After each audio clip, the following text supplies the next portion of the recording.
Hi, welcome to Nirmala Simple Recipes. நாம இன்னைக்கு பார்க்க போறதுங்க வாழைப்பூல நம்ம புட்டு செய்ய போறோம். எப்படி டேஸ்டியா ரெடி பண்ணது நம்ம வீடியோக்குள்ள போய் பார்க்கலாங்க. அதுக்கு முன்னாடி நீங்க சப்ஸ்கிரைப் பண்ணுங்க. கண்டிப்பா பெல் ஐகானை கிளிக் பண்ணிக்கங்க. அப்பதான் நாங்க போடுற வீடியோஸ்ல உங்களுக்கு நோட்டிஃபிகேஷன் வரும். கமெண்ட் பண்ணுங்க, ஷேர் பண்ணுங்க. வாங்க வீடியோக்குள்ள போலாம்.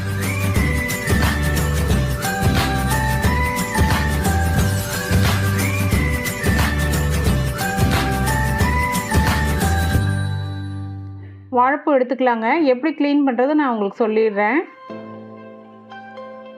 பூ எடுத்துக்கிட்டு நடுவில் ஒரு பகுதி தடிசாக இருக்கும், அந்த பகுதியும் கீழே வந்து இலையும் எடுத்துடணுங்க. இந்த மாதிரி தான் நம்ம ஆஞ்சி வச்சுக்கணும். பாருங்கள், இந்த மாதிரி எடுத்துக்கலாம். இந்த மாதிரி எடுத்து மோரில் நான் பொடிசாக கட் பண்ணி வச்சுருக்கேன். ஒரு பெரிய சைஸ் வெங்காயம் கட் பண்ணி வச்சுருக்கேன். கொஞ்சம் கொத்தமல்லி கட் பண்ணி வச்சுருக்கேன். ஒரு 10 பல்லு பூண்டு, ஒரு துண்டு இஞ்சி கட் பண்ணி வச்சுருக்கேங்க. 2 பச்சை மிளகா, ஒரு 1/4 மூடி தேங்காய் எடுத்து வச்சுருக்கேன். பச்சை மிளகாவையும் தேங்காயையும் நம்ம துருவி எடுத்துக்கலாங்க, ஜாரில் போட்டு. இந்த இஞ்சி பூண்டு நம்ம குறைப்பாக தட்டிக்கலாங்க. இந்த மாதிரி தட்டி வச்சுப்போம். அடுப்பில் கடாய் வச்சு கடாய் காஞ்சதும் ஒரு 2 டேபிள் ஸ்பூன் அளவு எண்ணெய் சேர்த்துக்கலாம். எண்ணெய் சேர்த்துட்டு எண்ணெய் காஞ்சதும் ஒரு 1/4 டீஸ்பூன் கடுகு சேர்த்துக்கிறேங்க. ஒரு 1/2 டீஸ்பூன் அளவு உளுத்தம்பருப்பு போட்டுக்கிறேன். உளுத்தம்பருப்பு நல்லா செவந்து வரட்டும்.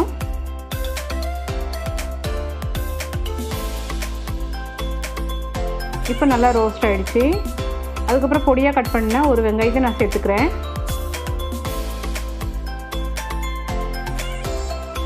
இப்போ இஞ்சி பூண்டு தட்டி வச்சுருக்கோம் இல்லையா, அதையும் நான் சேர்த்துக்கலாங்க. இஞ்சி பூண்டு நல்லா பச்சை வாசனை போகிற அளவுக்கு நம்ம வதக்கிக்கணுங்க. இதுக்கு இப்போ பொடியாக கட் பண்ணி மோரில் ஊற வச்சுருக்க வாழைப்பூ எடுத்து நம்ம அதில் சேர்த்துக்கலாங்க.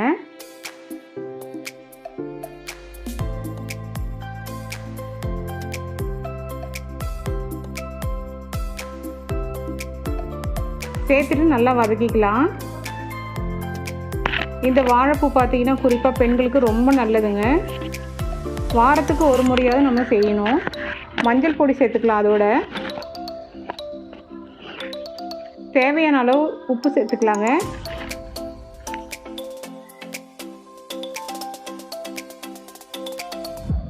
இப்போ நல்லா கிளறிடலாம். நான் ஒரு 1/4 டம்ளர் அளவு தண்ணி ஊற்றுறேங்க. 1/4 டம்ளர் அளவு தண்ணி ஊற்றிட்டு நம்ம இப்போ மூடி வச்சிடலாங்க. நல்லா வெந்து வரட்டும், வெயிட் பண்ணுவோம்.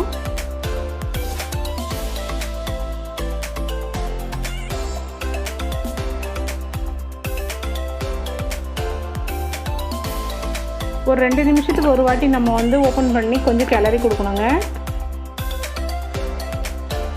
தண்ணியெல்லாம் நல்லா உறிஞ்சி வற்றி வந்துடுச்சு. இந்த ஸ்டேஜில் நம்ம தேங்காய் பூவை சேர்த்துக்கலாம். இதை நல்லா சுருளை வதக்கினா நம்ம நான்வெஜ் ஸ்டைலில் சூப்பராக இருக்குங்க புட்டு. மீன் புட்டு மாதிரியே இருக்கும் இது. இந்த மெத்தடில் நீங்கள் செஞ்சு பாருங்கள். தண்ணியில் நல்லா ட்ரை ஆனதை நல்லா வதக்கி கொடுத்தோம்னா நல்லா டேஸ்ட்டு கிடைக்கும். ஒரு 5 நிமிஷம் அடுப்பில் வச்சு நல்லா வதக்கி கொடுக்கணுங்க. ஃபைனலாக நம்ம கொத்தமல்லி தழையை தூவிக்கலாம். டேஸ்டியான வாழைப்பூ புட்டு நம்ம ரெடி பண்ணிட்டோங்க. நான் செஞ்ச மெத்தடில் நீங்களும் உங்கள் வீட்டில் ட்ரை பண்ணி பாருங்கள். மறக்காமல் நம்ம சேனலை சப்ஸ்கிரைப் பண்ணுங்கள், பெல் ஐக்கானை கிளிக் பண்ணிக்கங்க, கமெண்ட் பண்ணுங்கள், ஷேர் பண்ணுங்கள். தேங்க்யூ. நெக்ஸ்ட் அடுத்த ஹெல்த்தியான ரெசிபிஸோடு நம்ம மீட் பண்ணுவோம். பாய்.